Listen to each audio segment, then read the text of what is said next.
ദുഃഖവെള്ളി. നല്ല വെള്ളിയോ ദുഃഖവെള്ളിയോ? പ്രിയ സഹോദരങ്ങളെ, പല വിധത്തിൽ സമീപിക്കാവുന്ന ഒരു വിഷയമാണ് ഇന്ന് നമുക്ക് മുന്നിലുള്ളത്. യേശുക്രിസ്തു അതിദയനീയമായ രീതിയിൽ കുരിശിൽ തൂങ്ങി മരിച്ച വെള്ളിയാഴ്ച അനുസ്മരിക്കുന്ന മറ്റൊരു വെള്ളി. ഇവിടെ സ്വാഭാവികമായിട്ട് നമ്മുടെ മനസ്സിൽ പൊങ്ങി വരുന്ന ഒരു ചോദ്യമുണ്ട്. ആണ്ടുവട്ടത്തിൽ 50-ലേറെ വെള്ളിയാഴ്ചകൾ ഉണ്ടായിട്ടും എന്തുകൊണ്ട് ഈ വെള്ളിയെ മാത്രം ഗുഡ് ഫ്രൈഡേ എന്ന രീതിയിൽ വിളിക്കാൻ ഇടവരുന്നു? ഇതിനൊരു ഉത്തരം അന്വേഷിച്ച് the comprehensive treasury of English literature എന്ന ബൃഹത്തായ ഗ്രന്ഥത്തിലൂടെയും അതിവിശാലമായ സൈബർ ലോകത്തിലൂടെയും ഞാൻ പരസഹായത്താൽ പരതി. തൃപ്തികരമായ ഒരു ഉത്തരമൊന്നും എനിക്ക് അവിടെ നിന്ന് ലഭിച്ചില്ല. അതുകൊണ്ട് തന്നെ ഞാൻ ഇതിനൊരു ഉത്തരം എന്ന രീതിയിൽ ചിന്തിക്കാൻ തുടങ്ങി. എന്റെ മനസ്സിൽ ഊറിക്കൂടുന്ന ഒരു ഉത്തരമാണ് ഇന്നേ ദിവസം സന്ദേശമായി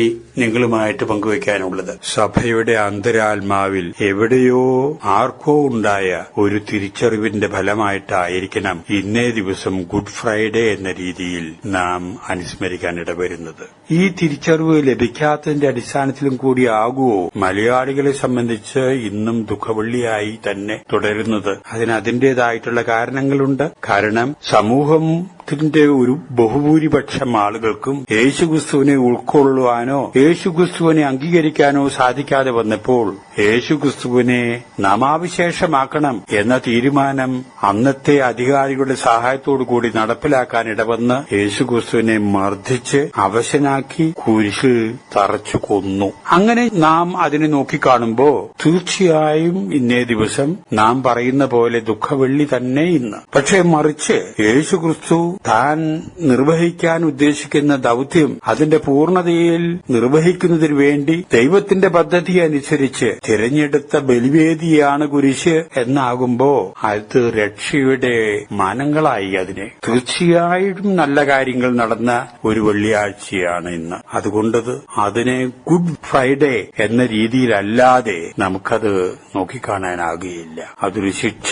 എന്നതിനേക്കാൾ അത് രക്ഷയായിട്ട് തീർന്നു. ഇവിടെയാണ് തിരിച്ചറിവിന്റെ വ്യത്യാസം. ഒരു കാര്യം നാം പ്രത്യേകം ശ്രദ്ധിക്കേണ്ടതുണ്ട്. ദൈവത്തിന്റെ പദ്ധതികൾ പലതും പലപ്പോഴും ഇതൾ വിരിയപ്പെടുന്നത് അത് കഠിനമായിട്ടുള്ള വേദനയിൽ കൂടെയും ദാരുണമായ സഹനത്തിന്റെ പരിവേഷത്തിലും കൂടിയാണ് എന്നുള്ളതാണ് ആ സത്യം. നാം തന്നെ നമ്മുടെ ഈ നോമ്പുകാലം ആരംഭിച്ചതിന് ശേഷം ഏതാനും ആഴ്ചകൾക്ക് മുമ്പ് മംഗലവാർത്ത ഒരു തിരുനാളായിട്ട് നാം അനുസ്മരിക്കുകയുണ്ടായി. സത്യത്തിൽ അത് മംഗളകരമായ ഒരു വാർത്തയായിരുന്നു ആ വാർത്ത കേട്ട വ്യക്തികൾക്കും അവരെ ചുറ്റിപ്പറ്റിയ ആളുകൾക്കും. വാസ്തവത്തിൽ വറവു ചട്ടിയിൽ നിന്ന് എരുതിയിലേക്ക് എറിയപ്പെട്ട ഒരു അനുഭവമായിരുന്നു അത് അവരെ സംബന്ധിച്ച്.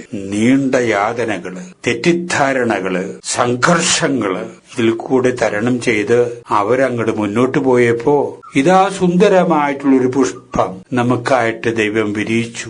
ലോകത്തിന് രക്ഷയ്ക്കായിട്ട് ഇതാ എല്ലാവർക്കും ഒരു സദ്വാർത്തയായിട്ട് ദൈവത്തിന്റെ പുത്രൻ മണ്ണിൽ അവതരിക്കുന്നു. യേശുക്രിസ്തുവിന്റെ ജനനം. ഇത് ദൈവം ഒരുക്കിയത് ഒരു പ്രത്യേക രീതിയിൽ കൂടിയാണ് എന്നുള്ളതാണ് ഞാൻ നിങ്ങളുടെ ശ്രദ്ധയിലേക്ക് കൊണ്ടുവരുന്നത്. കഴിഞ്ഞ ദിവസം ഞാൻ ഒന്ന് നടക്കാൻ പോയി. പരസഹായത്താൽ തീർച്ചയായും ഞാൻ നടന്നു പോകുമ്പോ 6 വയസ്സ് തോന്നിക്കുന്ന ഒരു പയ്യൻ 4 വയസ്സ് തോന്നിക്കുന്ന ഒരു കുട്ടിയെ വളരെ പണിപ്പെട്ട് ബുദ്ധിമുട്ടി ഏറ്റിപ്പിടിച്ച് നടക്കുന്നതായിട്ട് ഞാൻ കണ്ടു. അവൻ വേർത്തൊലിക്കുന്നുണ്ട്. ഞാൻ അടുത്ത് ചെന്ന് ചോദിച്ചു, മോനെ, നിനക്ക് എടുക്കാവുന്ന ഭാരമാണോ ഇത്? അവൻ ഉടനെ തന്നെ പറയുകയാണ് എന്നോട്, അച്ഛാ, ഇവൻ എന്റെ ഉണ്ണിയാണ്. അവന്റെ ഒരു തിരിച്ചറിവ് കണ്ടു. അവന്റെ അനുജനാണ്, അവന്റെ ഉണ്ണിയാണ് ഇവൻ എന്നുള്ള തിരിച്ചറിവ് കൊണ്ട് അവന്റെ ഭാരമായിട്ട് അവന് തോന്നുന്നില്ല. അവൻ എടുക്കാൻ കാരണം 4 വയസ്സുകാരൻ കളിച്ചുകൊണ്ടിരിക്കുമ്പോ വീണ് കാലിൽ പൊട്ടി മുട്ടിൽ നിന്ന് ചോര ഒലിക്കുന്നത് എന്റെ കൂടെയുള്ള ആൾ എനിക്ക് കാണിച്ചു തരിക. ഇതാണ് 6 വയസ്സുകാരൻ ജ്യേഷ്ഠനെ പ്രേരിപ്പിച്ചത് അനുജനെ എടുക്കാൻ. നോക്കണേ, ആ 6 വയസ്സുകാരന് അതൊരു ഭാരമായിട്ട് തോന്നുന്നില്ല.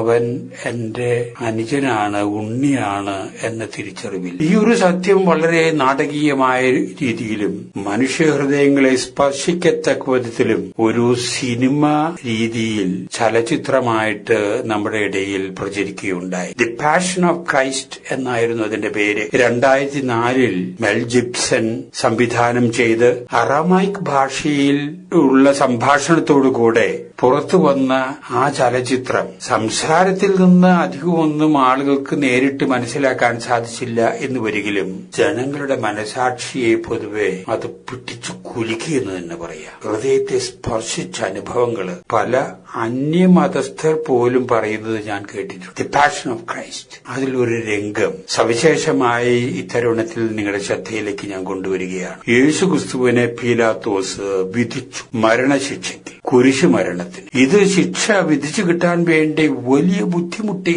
സമൂഹത്തിലെ ഉന്നത സ്ഥാനീയർ. സന്തോഷത്തോടുകൂടി ആഗ്രഹിച്ച വിധത്തിൽ തന്നെ പീലാത്തോസ് വിധി പുറപ്പെടുവിച്ചു എന്നുള്ളതിന്റെ അടിസ്ഥാനത്തിൽ ആഹ്ലാദത്തിമുറപ്പോടുകൂടെ യേശുക്രിസ്തുവിനെ ഗാഗുൽത്താ മലയിലേക്ക് നയിക്കുന്ന രംഗം. ഭാരമുള്ളൊരു കുരിശ് ചുമലിൽ യേശുക്രിസ്തുവിന്റെ വെച്ചു കൊടുക്കുന്നു. ചാട്ട് എന്തിയിട്ടുള്ള പട്ടാളക്കാർ പുറകിൽ. യേശുക്രിസ്തു വളരെ ക്ഷീണിതനായിട്ട് അനുഭവപ്പെടുന്നു. തലേദിവസത്തെ യാത്രകളും ചോദ്യം ചെയ്യലുകളും മർദ്ദനങ്ങളും നിന്ദനങ്ങളും മനുഷ്യൻ എന്ന വിധത്തിൽ യേശുക്രിസ്തു തളർന്ന് പരവശമായി കഴിഞ്ഞു. ഇത്രയും ഭാരമുള്ള ഒരു കുരിശൻ ചുമന്ന് ഗാഗുൽത്താ മലയുടെ മുകളിൽ എത്താൻ ഇടവരില്ല എന്ന് അവർക്ക് പെട്ടെന്ന് മനസ്സിലായി. ഇത് അവരിൽ വലിയ അങ്കലാപ്പാണ് ഉണ്ടാക്കിയത്. കാരണം അവര് വളരെ പ്രതീക്ഷയോടുകൂടി കാത്തിരിക്കുന്നതാണ് ഇവനെ മലയുടെ മുകളിൽ കൊണ്ടുപോയി ജീവനോടുകൂടി കുരിശിൽ തറയ്ക്കാൻ. ഇത് സാധിക്കുമോ എന്നൊരു സംശയം. അതുകൊണ്ട് തങ്ങളുടെ ഇതുവരെ എടുത്ത പണി വെള്ളത്തിലാകുമോ എന്നുള്ള ഭയപ്പാടിലെ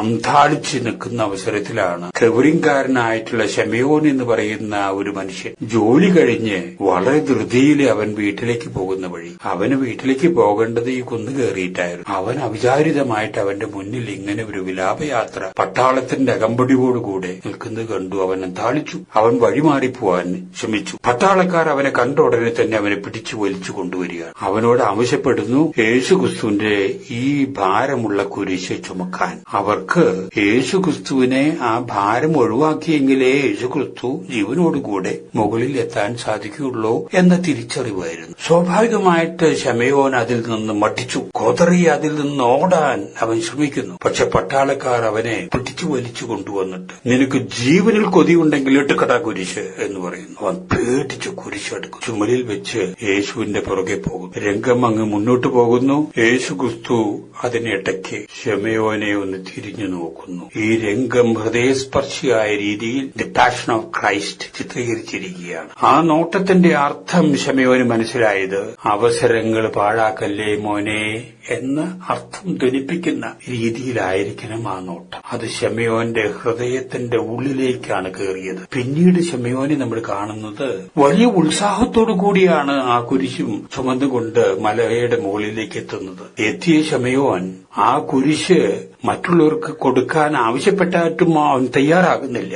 അവൻ പട്ടാളക്കാരോടായിട്ട് പറയുക ആംഗ്യ ഭാഷയിലെ ഈ സാധു മനുഷ്യനെ പകരം ഞാൻ കുരിശിൽ തൂങ്ങി മരിക്കാൻ തയ്യാറായി, എന്നെ നിങ്ങൾ കൊന്നുകൊള്ളൂ എന്നുപോലും പറയാൻ സന്നദ്ധത കാണിക്കുന്ന ഒരു ശമയോനെയാണ് ആ ചലച്ചിത്രം ചിത്രീകരിക്കുന്നത്. ഏതാനും മണിക്കൂറുകൾക്ക് മുമ്പ് യേശുക്രിസ്തു മറ്റൊരു ശമയോനെ നോക്കി, ശമയോനെ നീ നിന്റെ ആത്മാവിനെ വഞ്ചിക്കല്ലേ മോനെ, അവസരവാദപരമായിട്ട് നീ നീങ്ങല്ലേ എന്നതായിരുന്നു ആ നോട്ടത്തിന്റെ പൊരുള്. ശമയോന്റെ ഉള്ളിലേക്കാണ് ആ നോട്ടം ചെന്ന് പതിച്ചത്. ശമയോന്റെ അന്തരാളത്തിൽ ഉണ്ടായിരുന്ന പൊട്ടി ഒഴുകുകയാണ് കരച്ചിലിന്റെ നീർച്ചാലായി. ആ ശമയോനാണ് പത്രോസായിട്ട് ആരെ തള്ളിപ്പറഞ്ഞോ അവന്റെ സംരക്ഷകൻ എന്ന നിലയിൽ ആദ്യത്തെ മാർപ്പാപ്പ. നോക്കണേ, ദൈവം വിരചിച്ചെടുക്കുന്ന രീതികൾ. ഇത് നോട്ടം തന്നെയാകണമെന്നില്ല, ഇതൊരു വാക്കാകാം, ഉള്ളിന്റെ ഉള്ളിൽ നിന്നുള്ളൊരു പ്രചോദനമാകാം, ഒരു വായനയാകാം, നിത്യം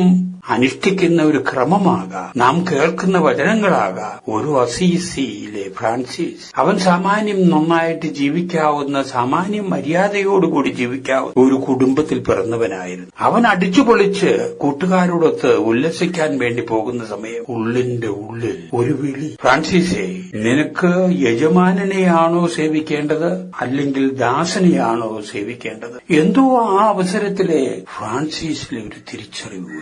അവൻ തിരിച്ചു വരുന്നു. പിന്നീട് നാം കാണുന്ന ഫ്രാൻസിസ് അതുവരെ കണ്ട ഫ്രാൻസിസ് അല്ല. ഉടുതുണി പോലും ഊരി ഇത്രയും ദരിദ്രനായിട്ടൊരു മനുഷ്യന് ജീവിക്കാവുന്നു എന്ന് ആളുകൾക്ക് സംശയം തോന്നാവുന്ന രീതിയിൽ ഫ്രാൻസിസ് തന്റെ ജീവിതം മാറ്റിക്കളഞ്ഞു. ഒരു തിരിച്ചറിവ്. മറ്റൊരു ഫ്രാൻസിസ്, അവൻ യൂണിവേഴ്സിറ്റി പ്രൊഫസറായിരുന്നു. അവൻ അതിൽ കത്തിജ്വലിച്ചുകൊണ്ടിരിക്കുന്ന സമയം അപ്പോഴാണ് ഒരു മുടന്തുകാലൻ. ആ മുടന്തുകാലനെ ഫ്രാൻസിസ് അതിനു മുമ്പ് കണ്ടിട്ടുണ്ട്. അതേ യൂണിവേഴ്സിറ്റിയിൽ വിദ്യാർത്ഥിയായിരുന്നു, സീനിയർ വിദ്യാർത്ഥി. പക്ഷേ അന്ന് അവന്റെ കാലിന് കേടുണ്ടായില്ല. ഇന്ന് അവന്റെ കാല് തകർന്നിരിക്കുന്നു. അതുകൊണ്ട് ഒരു ഊന്നുപടിയുടെ സഹായത്താൽ ഊന്നി വരുന്ന ഒരു മുടന്തുകാലൻ ഇഗ്നേഷ്യസ് ലയോള ഫ്രാൻസിസിനോട് പറയുന്നു, ഫ്രാൻസിസെ, ലോകം മുഴുവനും നേടിയാലും നിന്റെ ആത്മാവിനെ നഷ്ടമാക്കിയാൽ നിനക്ക് എന്ത് പ്രയോജനം? ഫ്രാൻസിസ് ചലനങ്ങൾ ഉണ്ടാക്കും. ഫ്രാൻസിസ് ഒരു തിരിച്ചറിവിലേക്ക് വളരുന്നു. ജോലി രാജിവെക്കുന്നു. ഫ്രാൻസിസ് ഒരു സന്യാസിയായിത്തീരുന്നു. ഇതാ നമ്മുടെ മണ്ണിലേക്ക് കൂടെ കടന്നു പോയിട്ടുണ്ട് ഈ ഫ്രാൻസിസ് സേവിയർ. ഇതാണ് ആധുനിക ലോകത്തിലൊരു ഫ്രാൻസിസ്. നമ്മുടെ പരിശുദ്ധ പിതാവ് ഫ്രാൻസിസ് മാർപ്പാപ്പ. അദ്ദേഹം ജോർജ് ബെർഗോളിയോ ആയിരുന്നു. Cardinal George Bergoglio. മാർപ്പാപ്പയുടെ തിരഞ്ഞെടുപ്പിന്റെ രംഗം സിസ്റ്റൈൻ ചാപ്പലിൽ കർദിനാളന്മാർ കോൺക്ലേവ് കൂടിയിരിക്കുന്നു. ജോർജ് ബെർഗോളിയോയുടെ സീറ്റിന് സമീപത്തുള്ള സീറ്റ് കാർഡിനൽ ഹ്യൂങ്സിന്റേതായിരുന്നു. വോട്ടെടുപ്പുകൾ നടക്കുന്നു. ഇതാ നിർണായകമായിട്ടുള്ള വോട്ടെടുപ്പ്. റിസൾട്ട് വരുന്നു. കാർഡിനൽ ജോർജ് ബെർഗോളിയോ മാർപ്പാപ്പയായിട്ട് തിരഞ്ഞെടുക്കപ്പെട്ടിരിക്കുന്നു. അടുത്ത സീറ്റിൽ ഇരുന്ന കാർഡിനൽ ഹ്യൂങ്സ് അപ്രതീക്ഷിതമായിട്ട് എന്ന രീതിയിൽ ആ പിതാവിനെ ആലിംഗനം ചെയ്യുന്നു. ആദ്യത്തെ ആലിംഗനമായിരുന്നു അത് എന്നാണ് ചരിത്രം സാക്ഷ്യപ്പെടുത്തുന്നത്. ആ ആലിംഗന വേളയിൽ കർദിനാൾ ഹ്യൂങ് തെരഞ്ഞെടുക്കപ്പെട്ട മാർപ്പാപ്പയുടെ കാതിൽ പതുക്കെ മന്ത്രിച്ചു എന്ന് പറയുന്നു, പാവങ്ങളെ മറക്കരുത്.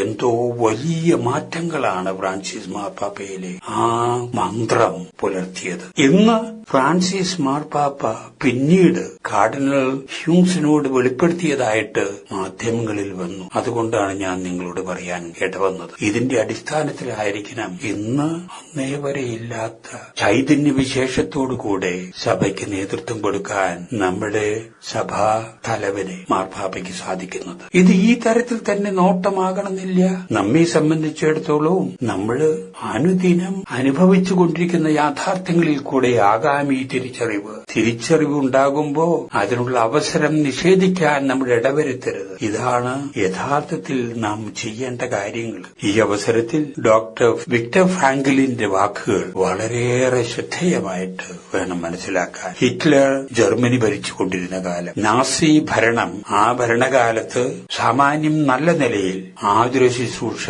ചെയ്ത് മനുഷ്യരുടെ ഹൃദയങ്ങളെ സ്പർശിക്കാനിടവന്ന ഒരു കത്തോലിക്ക ബിഷഗ്വരനായിരുന്നു ഡോക്ടർ വിക്ടർ ഫ്രാങ്കലിൻ. പലരെയും ഊഴമനുസരിച്ച് അറസ്റ്റ് ചെയ്യുന്നതോടുകൂടെ ഇതിന്റെ ഭാഗമെന്ന നിലയിൽ വിക്ടർ ഫ്രാങ്കലിനെയും അറസ്റ്റ് ചെയ്ത് കുടുംബാംഗങ്ങളോടൊത്ത് കോൺസെൻട്രേഷൻ ക്യാമ്പിൽ അടച്ചിരിക്കും. ഓരോരുത്തരെയും ഊഴമനുസരിച്ച് ഗില്ലറ്റിന്റെ ബ്ലേഡിനെ ഇരയാക്കുന്ന നിമിഷങ്ങളും കാത്ത് കഴിയുകയാണ് വിക്ടർ ഫ്രാങ്കലിൻ. സ്വന്തം മാതാപിതാക്കന്മാരെയും കുടുംബാംഗങ്ങളെയും അതിദാരുണമായ രീതിയിൽ വധിക്കുന്നത് നോക്കിക്കാണുകയാണ്. അടുത്ത നിമിഷം തനിക്കാണ് തന്റേതായിരിക്കാം ഊഴം. ആ അവസരത്തിലും തന്റെ ഉള്ളിന്റെ ഉള്ളിൽ താൻ ഊട്ടി വളർത്തിയിരുന്ന പ്രത്യാശയ്ക്ക് ഒരു തരത്തിലും നഷ്ടം വരുത്താതെ അദ്ദേഹം പ്രത്യാശയ്ക്കെതിരായിട്ട് പ്രത്യാശ എന്ന് പറയുന്ന രീതിയിൽ അദ്ദേഹം പ്രത്യാശ കൈവിടാതെ തന്റെ ഡയറിയിൽ അവസാനം കുറിച്ചുവെച്ച ഒരു വാചകം നിങ്ങളുടെ ശ്രദ്ധയിലേക്ക് കൊണ്ടുവരുവാൻ ഞാൻ ഈ അവസരത്തിൽ ആഗ്രഹിക്കുകയാണ്. അദ്ദേഹം കുറിച്ചുവെച്ചു വന്ന്